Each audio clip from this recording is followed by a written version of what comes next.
ketika gue nonton Frieren, ada satu hal yang selalu gue lupa tentang anime ini. Yaitu gue nonton nenek-nenek ribuan tahun dan gue nganggapnya selalu kayak bocah yang umurnya cuma 1 digit. フリーレン様、朝でございます。起きてください。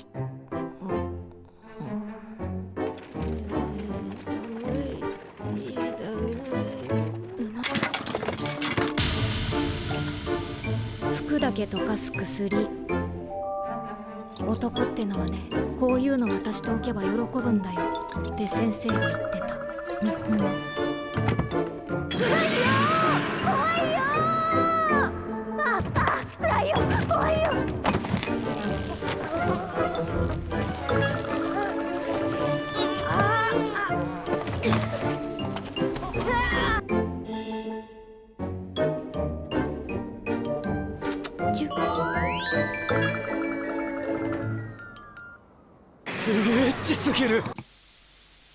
Kenalin, gue Kersons dan gue suka bikin esai.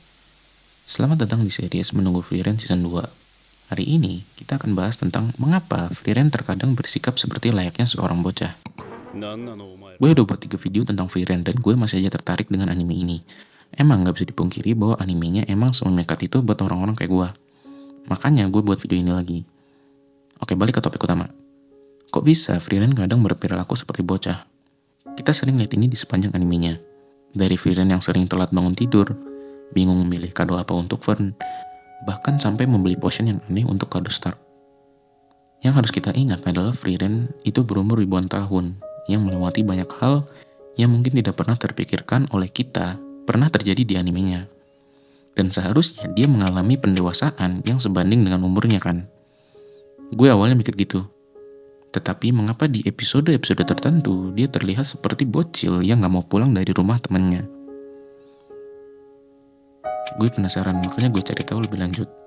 Kenapa sih seorang elf yang hidupnya ribuan tahun masih bisa berperilaku seperti bocil yang nangis-nangis biar dibeliin mainan sama emaknya?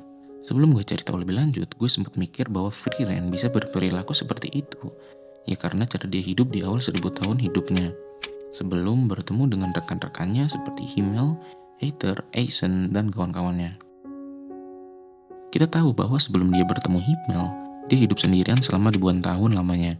Bahkan saking lamanya dia berpikir untuk tidak mengikuti tes First Mage tiap tahunnya. Karena menurutnya itu sudah tidak penting dan merepotkan saja, harus mengikuti setiap kali ada sebuah update atau apapun itu yang ada di sistemnya. Walaupun pada akhirnya dia membutuhkannya dan berharap pada Fern untuk mendapatkannya agar Frieren dan rekannya bisa berpetualang menuju Ende. Balik ke topik awal, kita sadar bahwa dia hidup sendirian. Interaksi yang terakhir ditunjukkan oleh animenya adalah interaksi dia dengan gurunya yaitu Flamme. Dan hingga akhirnya Flamme mati dan dia harus hidup sendirian. Gue selalu mikir bahwa kematian Flamme itu tidak sia-sia. Walaupun memang dia hanya mengajarkan Frieren cara melawan iblis dan membalaskan dendamnya, tetapi dia melakukan sesuatu yang krusial untuk progres story ceritanya. Di episode 4, kita melihat Frieren membantu Aizen mencari grimoire Flamme yang asli, karena memang banyak banget grimoire Flamme yang palsu. Setelah menemuinya, dia pun terkejut dengan isinya, yaitu menunjukkan keberadaan surga di Ende. Di sana, dia bisa berbicara dengan orang-orang yang sudah tidak ada, alias mati.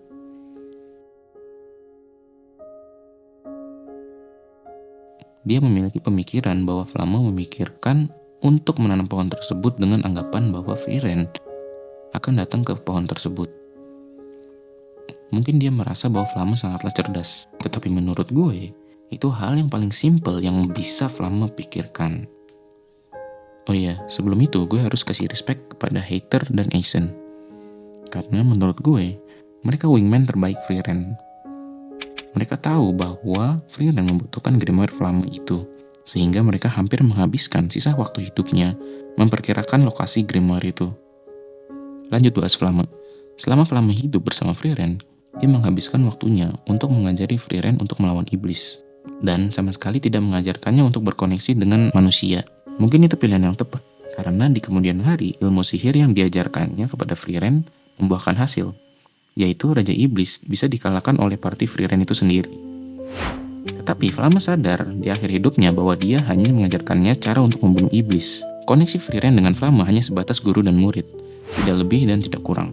Flamme tahu bahwa Frieren memiliki sifat yang sangat ambigu dalam membangun hubungan dengan orang lain. Maka dari itu dia menanamkan benih dan disegel olehnya. Dia berharap bahwa Frieren akan mengubah pikirannya terhadap manusia lalu akan membutuhkan itu. Tapi mengapa dia menaruh informasi tentang adanya keberadaan surga di pohon itu? Mengapa tidak yang lain? Itu juga salah satu pertanyaan yang gue tanyakan. Tetapi gue rasa alasan simpelnya adalah dia menduga bahwa Frieren akan baru menyadari kekosongan di hatinya setelah semuanya terlambat. Alias, orang yang dia ingin lebih kenal telah mati. 人間の寿命は短いって分かっていたのに、なんでもっと知ろうと思わなかったんだろう。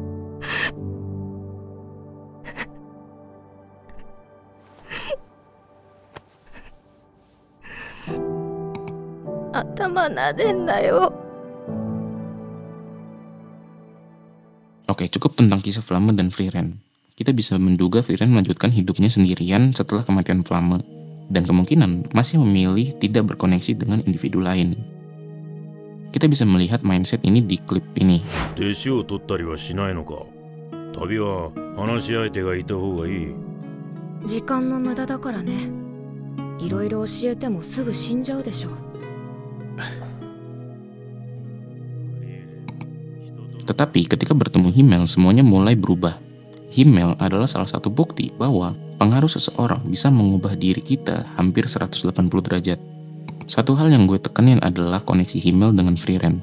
Dalam hati gue yang paling dalam, gue tahu Himmel itu berasa ngomong sama batu ketika mencoba bonding dengan Frieren. Tetapi dia tetap melakukannya.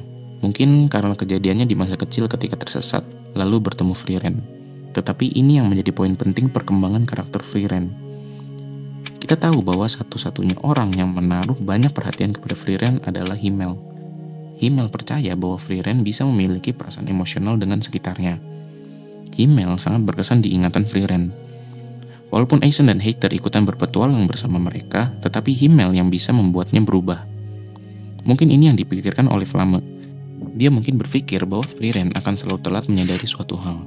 Frieren akan membiarkan 100 tahun lewat dan baru menyadari sesuatu itu penting di saat sesuatu itu sudah tidak ada. Makanya dia menanam benih itu. Siapa tahu dia juga menyimpan sesuatu untuk Frieren di kelanjutan animenya. Oke, balik lagi ke Himmel. Kita tahu bahwa Himmel cukup berkesan bagi Frieren. Bahkan mungkin satu-satunya orang yang paling dekat dengan Frieren ketika mereka berpetualang. Tetapi sesuai dengan prediksi Flamme, Frieren tidak terlalu peduli dengan Himmel ketika Himmel masih hidup. Dia menghormatinya, tetapi rasa hormatnya tidak pernah diubah menjadi tindakan. Mungkin salah satu hal yang paling mengejutkan untuknya adalah bahwa ketika Himmel mati. Ketika Himmel mati, secara tiba-tiba dia menangis dan menyesali telah menyanyiakan waktunya selama itu. Barulah di saat ini Frieren sadar bahwa waktu yang ia jalani sangat berbeda dengan manusia. Kematian Himmel hanyalah salah satu pemicu terpenting adanya pertumbuhan emosional Frieren dengan orang-orang di sekitarnya. Mengapa itu menjadi hal yang sangat penting? Ketika kita ngebahas tentang mengapa Frieren bisa bersikap seperti bocah, kita hampir selalu berhubungan dengan emotional aging dan biological aging. Orang bisa berumur 50 tahun tetapi memiliki umur emosional seperti layaknya anak 10 tahun. Mengapa bisa begitu? Kita perlu mengerti bahwa seiring bertambahnya usia bukan berarti otomatis lu makin dewasa. Walaupun dalam konteks Frieren, karena dia seorang elf, biological aging hampir tidak bisa kita lihat. Karena dalam animenya Frieren masih terlihat muda walaupun sudah berumur lebih dari 1000 tahun. Tetapi emotional aging Frieren bisa kita baca sedikit-sedikit. Kita tahu bahwa Frieren sudah cukup terbiasa dalam hal peperangan dan soal hidup dan mati, apalagi dengan bangsa iblis. Tetapi dalam konteks sehari-hari, Frieren masih bisa dianggap seperti anak kecil karena Frieren menghabiskan waktunya sendirian, sehingga tidak ada kejadian nyata yang memicu perkembangan secara berkala. Tetapi bukan berarti Frieren tidak mengalami hal tersebut. Perlu diingat bahwa seseorang juga perlu melewati fase-fase dalam hidupnya untuk memiliki pikiran yang matang dan terstruktur. Nah, Frieren punya dua kejadian seperti tersebut. Yang pertama adalah ketika desanya dibantai habis oleh iblis. Dan yang kedua adalah ketika kematian Himmel. Dua kejadian itu memicu sesuatu dalam Frieren untuk berpikir lebih dewasa. Lalu kenapa Frieren terkadang masih berperilaku seperti bocah? gue berpikir bahwa waktu ribuan tahun hanya tinggal sendirian dan membiarkan waktu lewat dengan hanya melakukan hal-hal yang selalu dia lakukan sehari-hari juga bisa memperlambat perkembangan emosional Frieren ini. Ini terjadi karena otak Frieren tidak mendapatkan stimulasi. Mengapa begitu? Dengan Frieren tinggal sendiri, Frieren otomatis lebih memilih kedamaian daripada konflik, serta tidak memiliki interaksi yang berharga. Otak memiliki kemampuan untuk beradaptasi dengan lingkungan yang sedang ia hadapi. Ketika Frieren menghabiskan waktunya sendirian, maka otak juga akan beradaptasi demikian. Otak akan otomatis mengikuti pola yang sering kalian jalani. Kita bisa lihat sifat-sifat Frieren yang menunjukkan seperti layaknya seorang anak kecil adalah ketika di episode ini.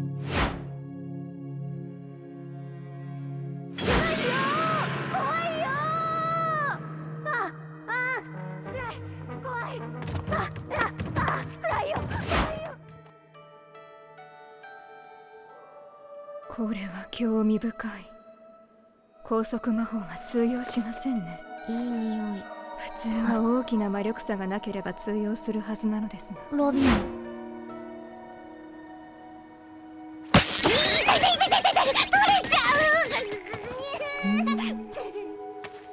わかったよ。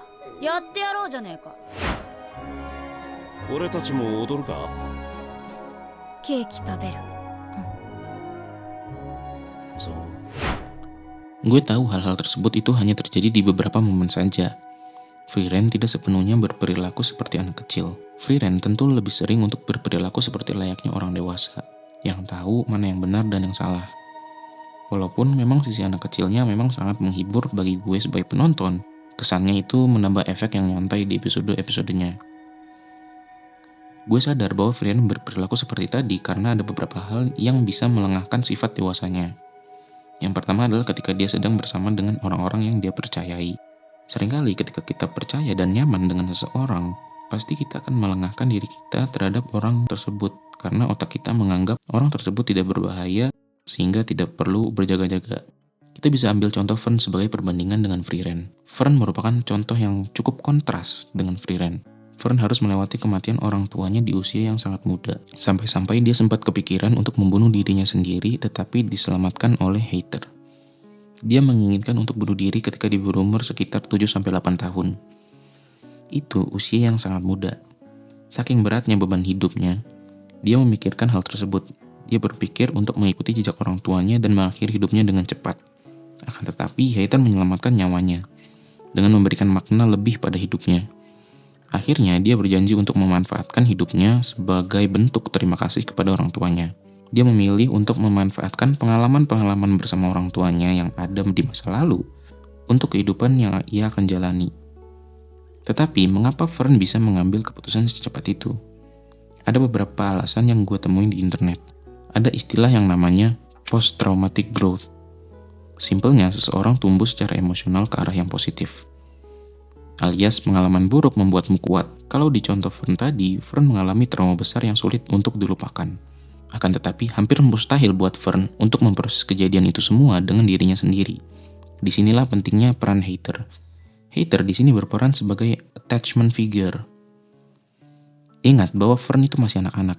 Ketika figure yang dia look up itu sudah tidak ada, yaitu orang tuanya, dia hampir kehilangan arah dalam hidupnya.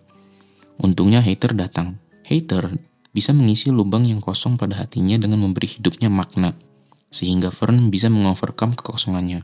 Fern bisa memikirkan hal tersebut di usia yang sangat muda. Jelas ini menjadi contoh dari usia biological dan usia emosional. Di sepanjang animenya, kita juga bisa melihat Fern seolah-olah berperan sebagai ibunya Fern, walaupun jarak umurnya yang sangat jauh. Walaupun Fern memiliki pemikiran yang matang, tetapi jangan lupa, Fern masih remaja. Ketika Stark lupa memberikan kado ulang tahun di hari ulang tahunnya, dia ngambek dan memarahi Stark. Kita tadi udah bahas kenapa Frieren bisa berperilaku seperti bocah dari segi pengalamannya. Sekarang gue juga mau menyampaikan bahwa lingkungan juga berpengaruh untuk perkembangan emosional Frieren. Ini sebenarnya topik yang umum banget, tapi penting untuk dibahas karena Frieren juga berkembang gara-gara ini. Dari tadi kita bahas tentang petualangan Frieren di masa lalu. Sekarang kita bahas petualangan Frieren yang ada di masa sekarang. Karena di masa lalu Frieren juga kebanyakan menghabiskan waktunya sendirian. Jadi tidak terlalu banyak yang perlu dibahas, karena lingkungannya hanya dengan dirinya sendiri bersama alam. Yang ingin gue bahas adalah bagaimana 1/10 waktu hidup Frieren bisa mengubah dirinya secara signifikan. Eisen juga menyebutkan hal ini karena dia melihat Frieren sangat berbeda dari terakhir kali dia melihatnya.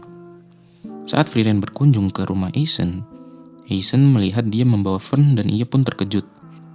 Eisen ingat betul bahwa Frieren pernah berkata bahwa ketika dia berpetualang, lebih baik dia berpetualang sendiri. Karena dengan begitu dia tidak perlu repot mengurusi rekannya, toh nanti juga mati kan.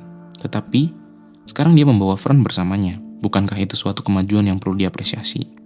Nah, baru deh di tahap ini Frieren mulai mencoba memahami perspektif waktu dari sisi manusia.